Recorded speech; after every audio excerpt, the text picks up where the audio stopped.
नमो भगवते वासुदेवाय। ओम नमो भगवते वासुदेवाय। ओम नमो भगवते वासुदेवाय। जय जगन्नाथ। चतुर्थ स्कंदर अष्टम अध्याय पाठ करिबा। तपस्या उद्देश्य रे ध्रुवर वनगमन। ध्रुव चरित आरंभ। अष्टम अध्याय। विमाता कटुवाक्ये ऋषि ध्रुव होइला वनवासी तपेतोशिला भगवान। अष्टम अध्याय कथन। मैत्रेय उवाच नारद रुहुशनकादि अरुणी जति से हंसादि ब्रह्मा कुमार एते जणे रहिले ऊर्ध्वरे तापणे। तांकर गृह वंश नाही अधर्म वंश एबे कही। धाता त नय जे अधर्म मूषा ताहार पत्नी नाम। तन्ही जन्मिले सुत सुता माया जे दंभर बनिता। तांकर पुत्र कन्या बेनी लोभ निकृति नाम घेनी। तहिरु पुत्र कन्या जात जे क्रोध हिंसा नामे ख्यात। तांकर पुत्र कन्या बेनी कଳି दुरुक्ति नाम घेनी। भय ओ मृत्यु तहु होई तांकर पुत्र कन्या दुई। निरय जात ना एबेनी अधर्म वंश एते घेनी। मनु अग्रज वंश एहि प्रस्ताव छळे कहिलहि। एबे कहिबा स्वयं भुव मनुर वंशु जे संभव। से मनु शतरूपा तुले धातार अंगु संभविले। विष्णु काଳରେ जणे जणे पृथ्वी पाଳିले राजपणे। उत्तान पाद राजा सेहि तांकर बेनी महादेई। सुनीति सुरुचि ये दुई सुरुचि राजांकर स्नेही। उत्तम सुरुचिर सुत सुनीति ठारु ध्रुव जात। दिनेक सुरुचि कुमर कोळे बसन्ते नृपवर। ध्रुव प्रवेश हेला जाई कोଳରେ बसिबा इछई। राजा करन्ते अनादर सुरुचि भाषे कटुगीर। हे ध्रुव राजपुत्र हेउ नृपासनकु योग्य नहु। मोर गर्भरे जन्म नाही राज आसन इच्छु काहि। अन्य नारीर गर्भे जात बालक न जाणु वृत्तांत। अज्ञानी पण पुत्र धरु दुर्लभ अर्थे वांछा करु। तपरे तोषी भगवान मोर उदरे हेबु जन्म। तेबे इच्छिबु नृपासन ए जन्मे नहु तो भाजन। मैत्रेय उवाच माता सपत्नी दुष्टवाणी प्रत्यक्षे ध्रुव कर्णे शुणी। हृदय भेदिला किबा कांड कि सर्प अंगे बाजे दंड। ए छल बाणी राजा शुणी किछि न बोली हेले तुनी। तेणु बढ़िला ध्रुव क्रोध विश्वास छाड़े जेन्हे सर्प। तेणु बढ़िला ध्रुव कोप निश्वास छाड़े जेन्हे सर्प। राजा निकटु ध्रुव गला निज सदने से मिलिला। रोदन करी क्रोध भरे मिलिला मातार छामुरे। माता सुपुत्र मुख चाहि संभ्रमे कोଳରେ बसाई। सर्वचरित पचारिले शुणी से व्याकुले कांदिले। पुरजनक मुखु शुणी सुनीति सपत्नीर बाणी।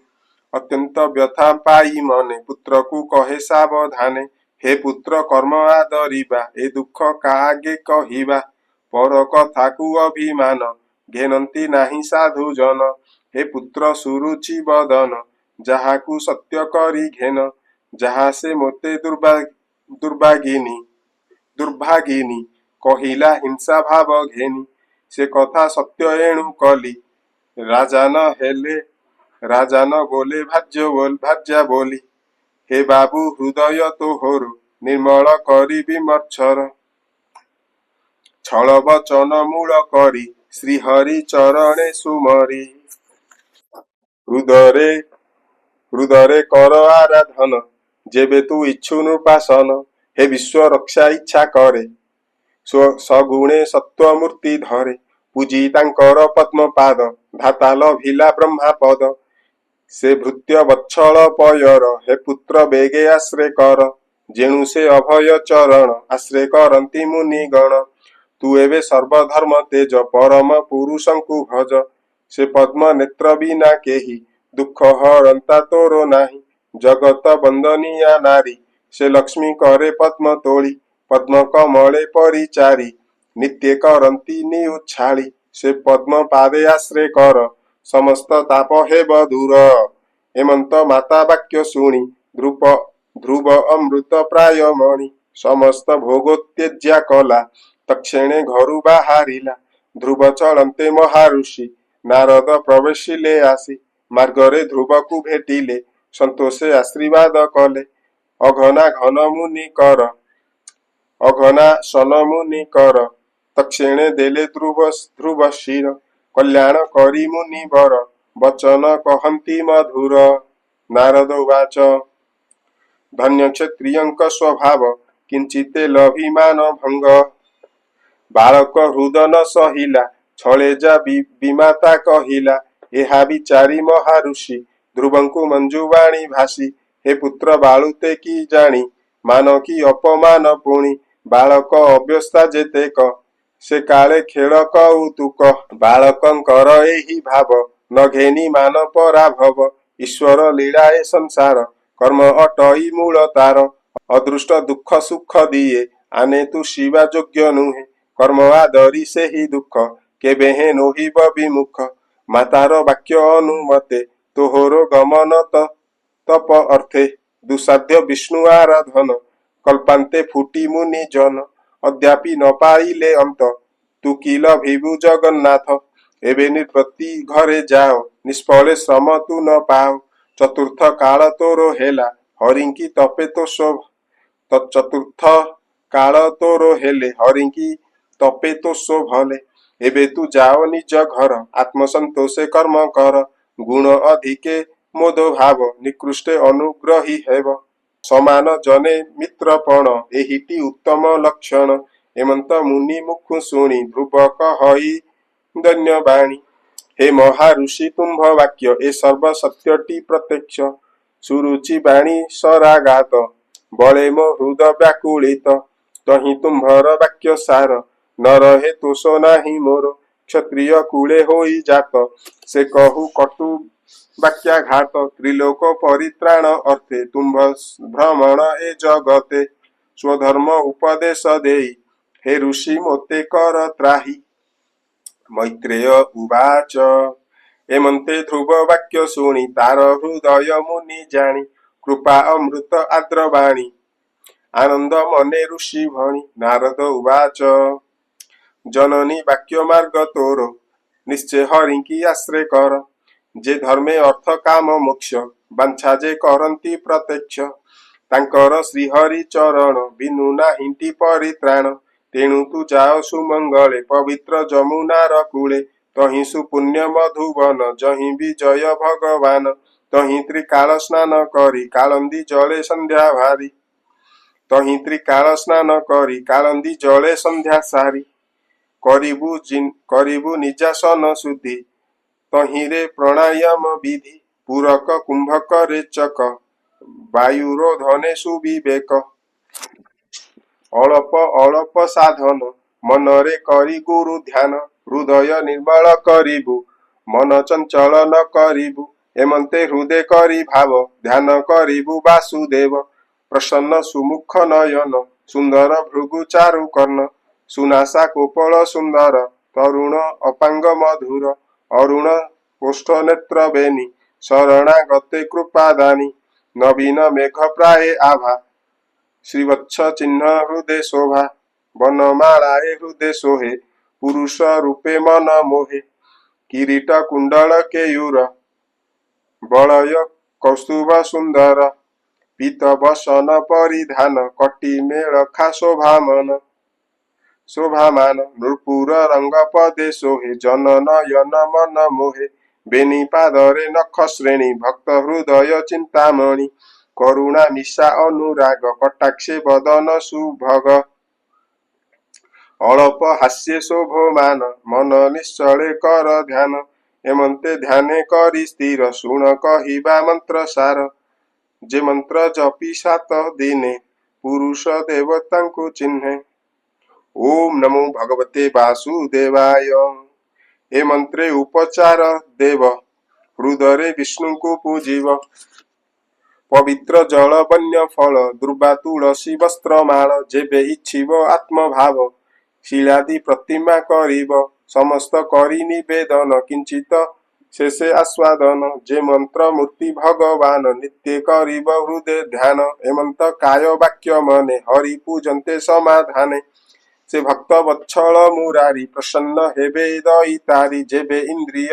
निर्बारिब निरते हरि भावे थिब विशुद्ध भाव देखी तार मिलंती ब्रह्मांड ईश्वर एमंत ऋषि उपदेश श्रवणे ध्रुव हेला तोष मुनि की करी प्रदक्षिण बेगे से नगला मधुबन नारद तक्षिणे चलिले राजार पुरे प्रवेशिले नृपति देखिले नारद बेगे पूजिले ऋषि पाद नारद आसने बसिले राजांकु चाहि पचारिले राजन किस कर ध्यान सुखिछि तुम्भर बदन किबा सफल नोहे धर्म कियबा पुनि अर्थ काम राजा उवाच राजा बोलंती मुनि श्रेष्ठ मोर होइछि पुत्र कष्ट विमाता वाक्य न सहिला मो पुत्र घरु केणे गला माता सहिते नाही घरे तेणु मु व्याकुल मनरे 5 बरस बय तार देखी देखी डरिब बन घोर पथश्रमरे बने जीव क्षुधा कूले शोइथिब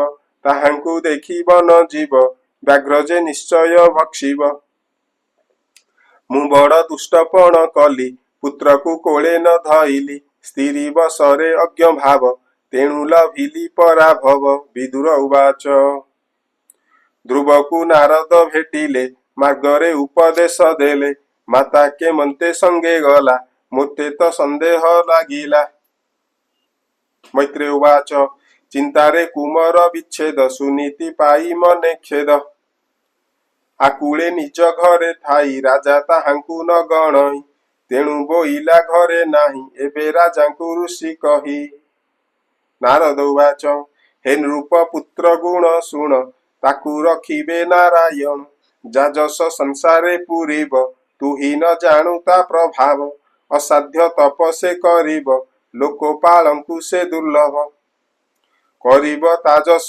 विस्तार निकटे आसीब कुमर मैत्रेय उवाच एमंते देव ऋषि वाणी नृपति सावधाने शुणी पुत्र चिंतारे निमज्जिले नारद ब्रह्मलोके गले ध्रुवजे मधुबने गले त्रिसंध्या तप आचरिले ऋषि वचन अनुसारे मन निवेशी कृष्ण ठारे त्रिरात्र करी उपवास एक कपित्व करी ग्रास पुणी त्रिरात्र अनशन बदरी फलेक भोजन एमंते द्वितीय मासरे सट दिन अंतरे बालक तृणपत्र घास करु संपूर्ण हेला मास तृतीय मासे 9 दिन अंते करई जल पान चतुर्थ मासे 12 दिने वायु भक्षई कृष्ण ध्याने पंचम मास प्रवेशिला निश्वास निरोधी रहिला एक पादरे उभा होई अंगुष्ठ अग्रे भूमि छुई मन पवन एक करी इंद्रिय चेष्टा परिहरि